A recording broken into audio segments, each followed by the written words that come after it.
الفاتحة.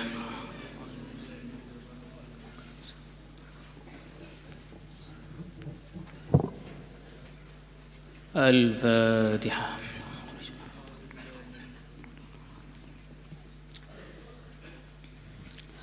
الفاتحة.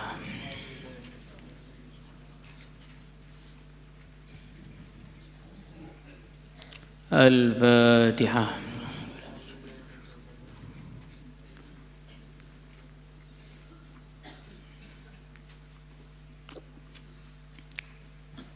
الفاتحة.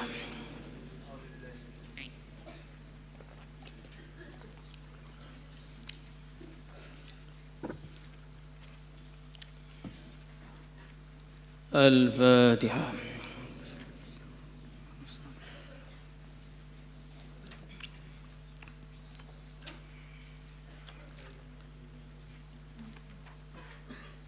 بسم الله الرحمن الرحيم.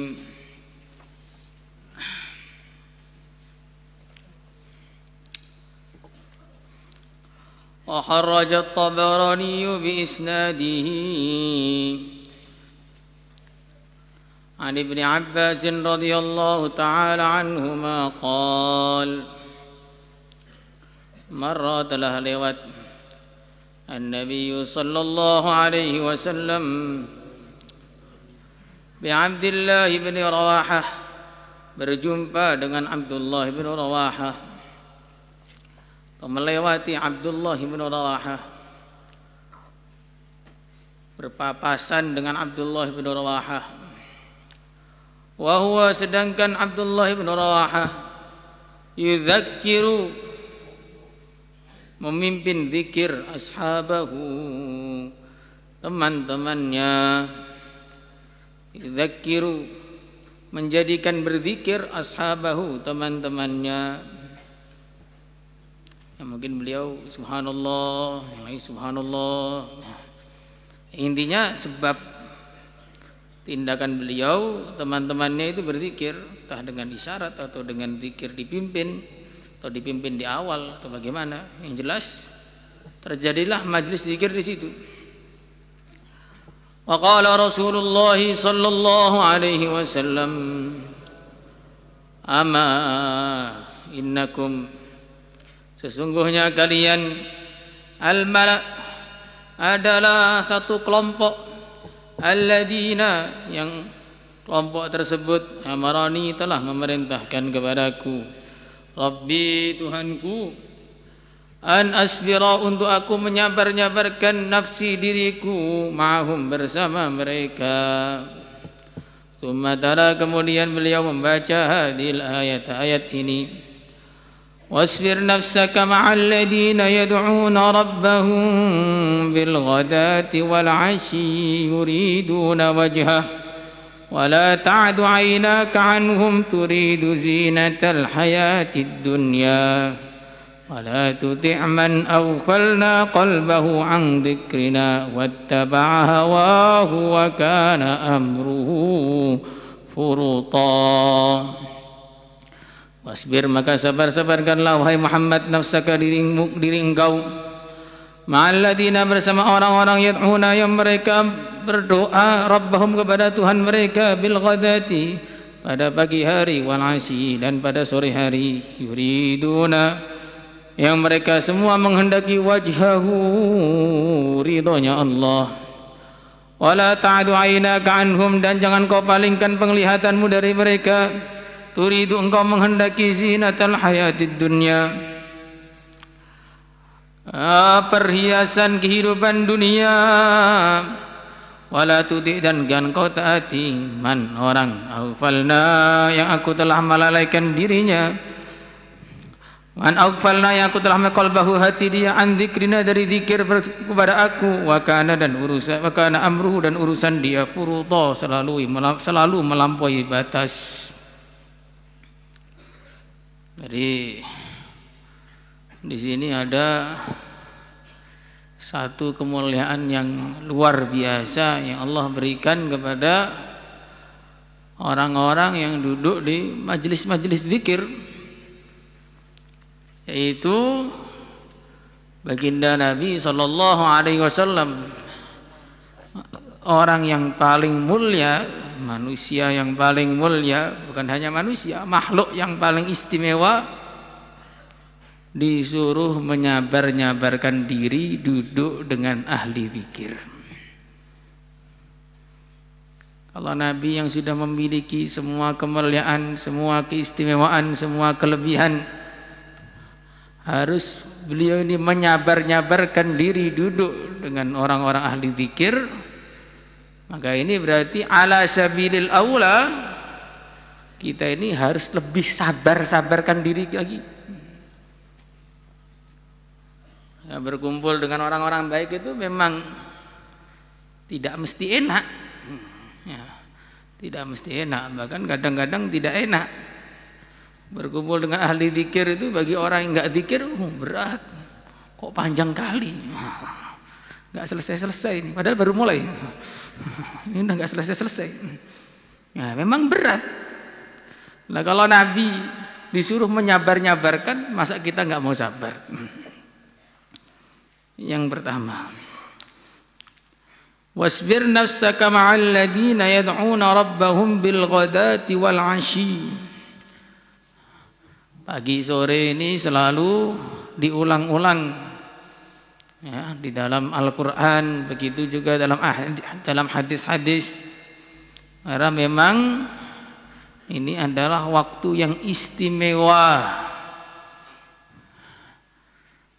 Siapa yang di pagi harinya berzikir, di sore harinya berzikir, maka Allah berfirman pada malaikatnya, hapuslah semua keburukan yang terjadi di antara dua zikir dia.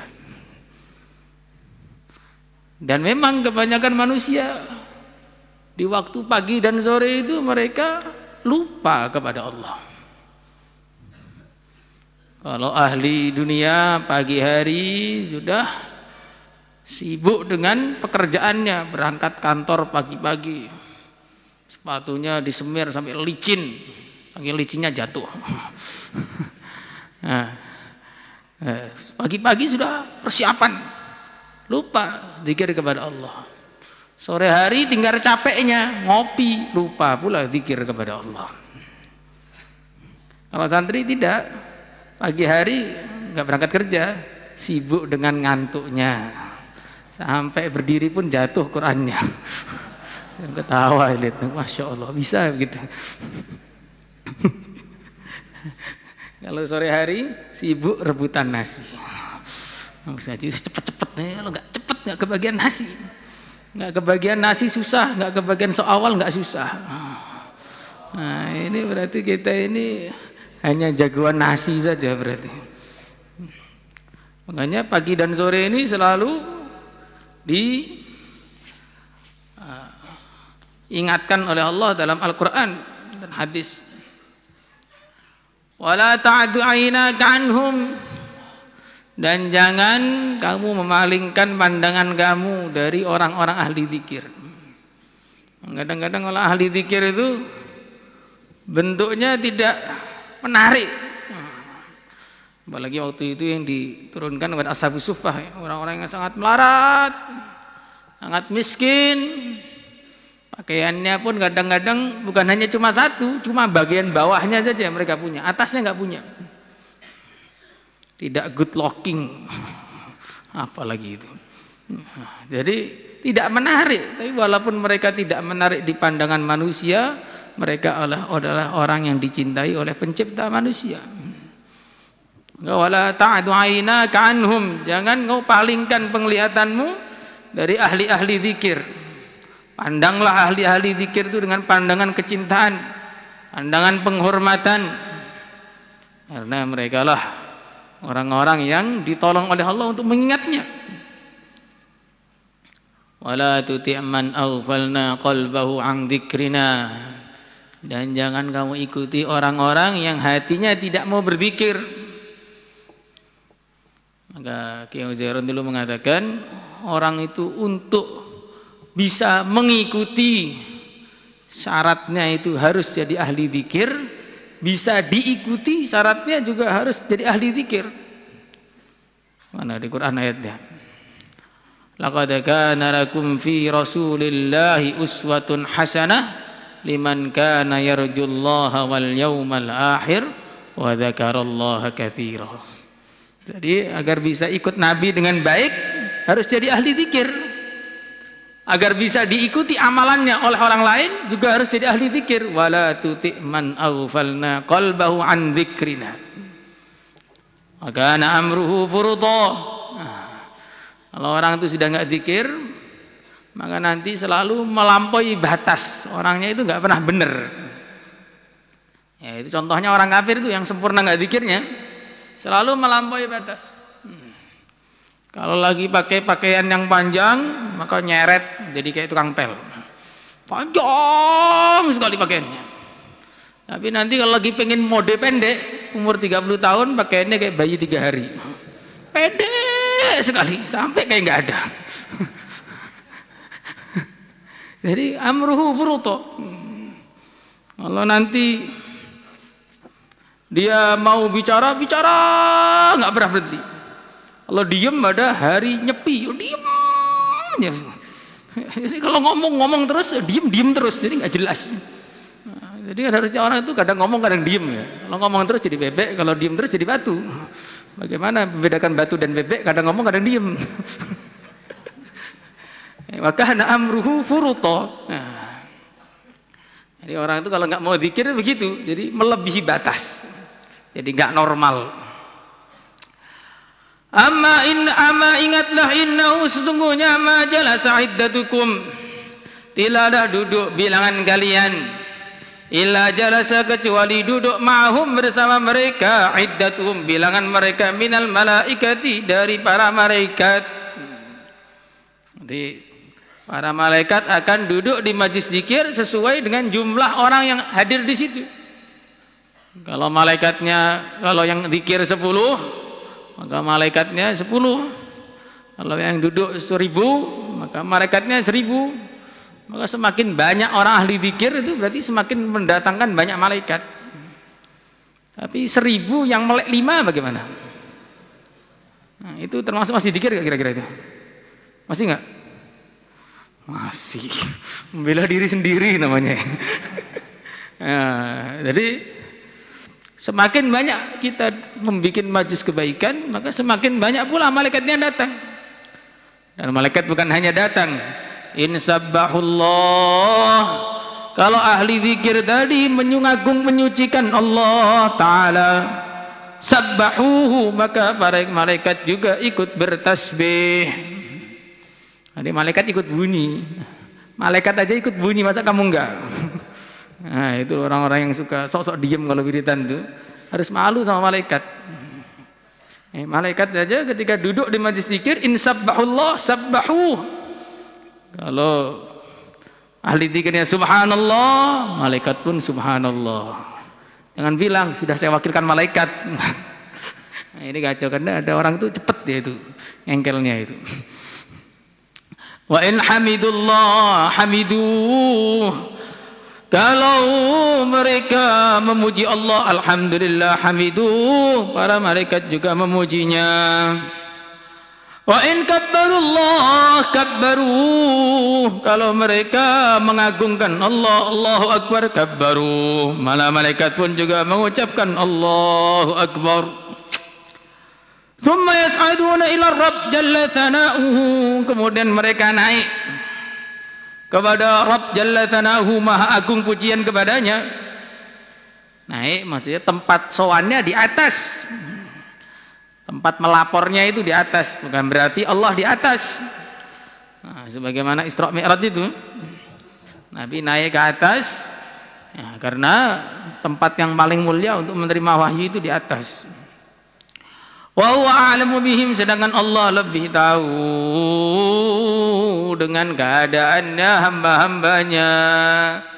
Laporannya para malaikat ini untuk menambahkan kemuliaan kita tadi. Bukan Allah ingin penambahan pengetahuan, Allah sudah tahu semua. Wa yaquluna, maka para malaikat mengatakan, ya Rabbana, wahai Tuhan kami, ibaduka, ada hamba-hamba engkau, sabbahuka, yang menyucikan engkau, fasabbahna, maka kami pun bertasbih juga, wa kabbaruka, mereka mengagungkan engkau, fakabbarna, maka kami takbir juga, wa hamiduk, dan mereka bertahmid kepada engkau, fahamidna, maka kami memuji juga.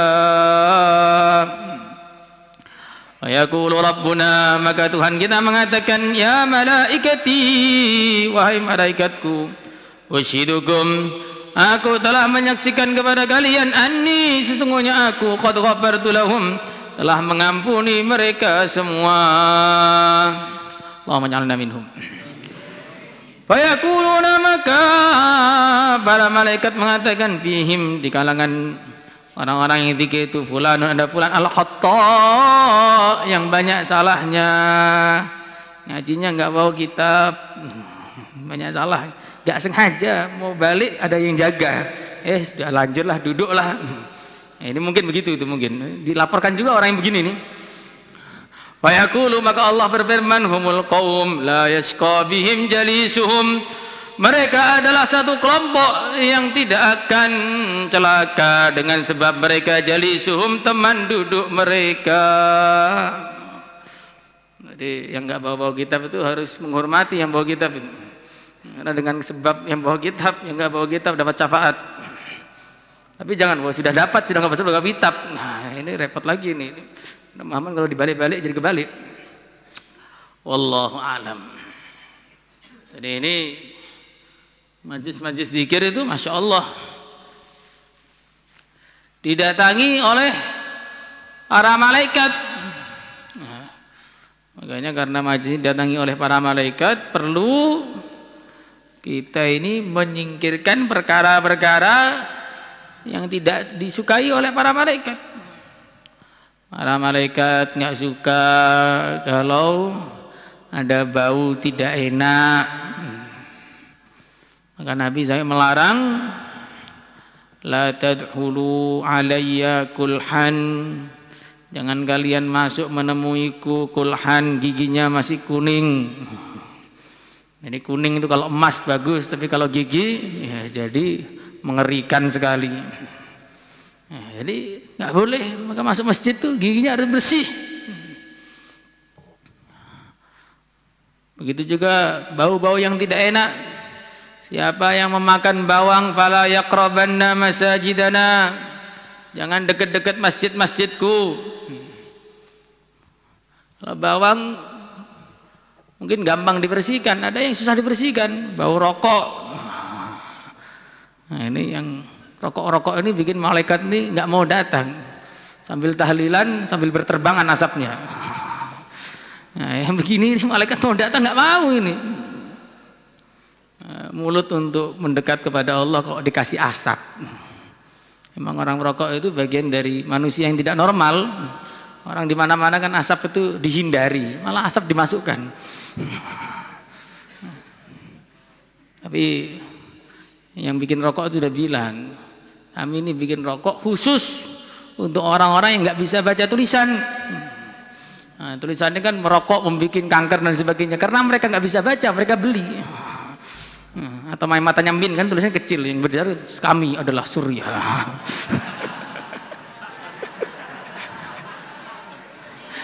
La ilaha illallah. Maka ada seorang santri datang kepada kiai. Kiai, saya tidak dengan dajjal tuh nggak takut. Oh, kok bisa nggak takut? Iya, sudah jelas kok. Ada tulisannya kafir di dahinya, masa saya mau ikut? Oh, belum tentu, Kang. Lo kok bisa? Ada tulisan dilarang merokok, kamu merokok terus. Merokok membunuhmu malah kamu coba terus, kan berarti kamu ini termasuk kalau ada dajjal ada tulisan kafir. Ah, itu kan cuma tulisan.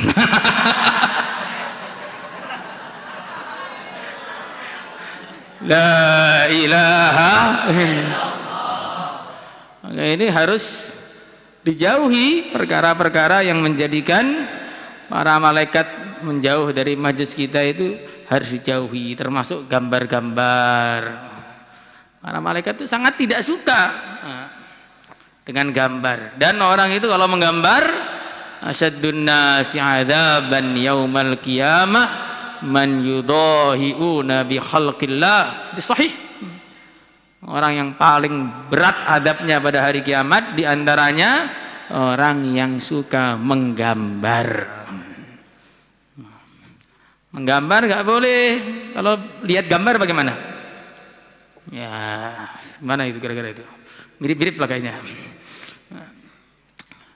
Maka majelis kita itu harus kita jauhkan dari yang seperti itu biar menjadi majelis yang barokah. Karena bukan hanya didatangi oleh para malaikat, tapi didatangi juga oleh bagi orang-orang yang mata hatinya jernih, dan itu juga ada hadisnya. Didatangi oleh roh-rohnya sebagian para nabi, roh-rohnya para wali. Tapi kalau orang itu pikirannya materi, memang hatinya tidak jernih, maka nanti dia protes. Mana? Nggak pernah lihat. Ya, memang mata kamu itu sukanya lihat anime. Akhirnya ngelihat wali nggak kuat. Atau lihat mangap. Kebanyakan manga jadi mangap. Kalau kebanyakan mangap kemasukan lalat. La ilaha illallah. Jadi didatangi oleh roh-rohnya orang-orang soleh itu datang ke majlis-majlis yang diberkahi oleh Allah. Memang manusia itu Allah beri kemampuan masing-masing. Lah tergantung dia itu menggunakan kemampuan dia itu untuk apa. Tergantung orang itu menggunakan kemampuan yang Allah berikan itu untuk apa. Kalau orang itu menggunakan kemampuannya, nah itu yang ditekuni, yang dipikirkan adalah urusan-urusan dunia, teknologi dunia, ya Allah akan bukakan bagi dia teknologi dunia itu. Orang yang dipikirkan adalah tentang bahasa Inggris, namanya. Maka ngaji berapa tahun, 8 tahun yang hafal bahasa Inggris, bukan Bukhari, bukan apa. Ada juga begitu itu. Kalau orang itu yang dipikirkan adalah nama-nama pemain bola, mengerti main bola hafal semua, golnya berapa, anaknya berapa, istrinya berapa, mati di mana hafal semua. Tapi kalau rawi hadis, wah susah ngapalin nama itu. Karena memang dia itu, ya dia gunakan kemampuannya untuk itu. Maka kita ini sudah Allah beri kemampuan semua, nggak ada alasan. Allah sudah memberi kita kemampuan, tapi kita kadang tidak mau menggunakan. Nah, kita tidak mau menggunakan. Sedangkan orang-orang soleh itu menggunakan kemampuannya bukan hanya untuk ilmu-ilmu syariat saja. Maksudnya gimana ya? Bukan hanya untuk membaca, menulis, menghafalkan, tapi ilmunya digunakan untuk menjalin hubungan dengan Allah. Akhirnya mereka jadi hatinya yang paling bersih. Karena hatinya bersih, dilihatlah, tampaklah inni aroma la tarawna, bisa melihat perkara-perkara yang tidak bisa dilihat dengan kasat mata. Maka gunakanlah nikmat yang Allah berikan kepada kita berupa akal kita, mulut kita, tenaga kita, tangan, kaki kita, ini kita gunakan untuk menjalin hubungan dengan Allah. Kalau kita gunakan untuk menjalin hubungan dengan Allah, maka nanti tidak ada perkara yang lebih indah melebihi menjalin hubungan dengan Allah. Insyaallah semangat. Subhanallah walhamdulillah wa la ilaha illallah wallahu akbar. Subhanallah walhamdulillah wa la ilaha illallah allahu akbar.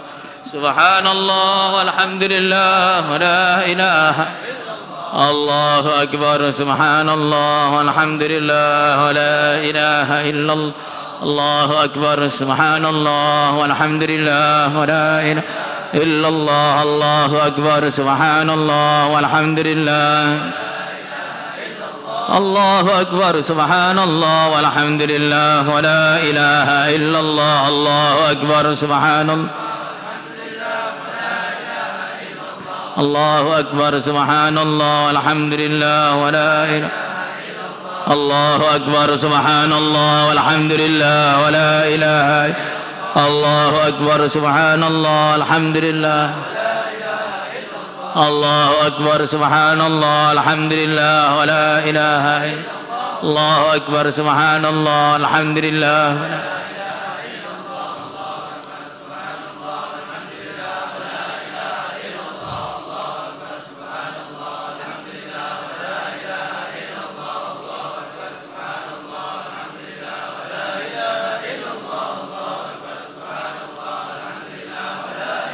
إلا الله الله أكبر سبحان الله الحمد لله ولا إله إلا الله الله أكبر سبحان الله الحمد لله إلا الله الله أكبر سبحان الله الحمد لله ولا إله الله أكبر سبحان الله الحمد لله إلا الله الله أكبر صلاة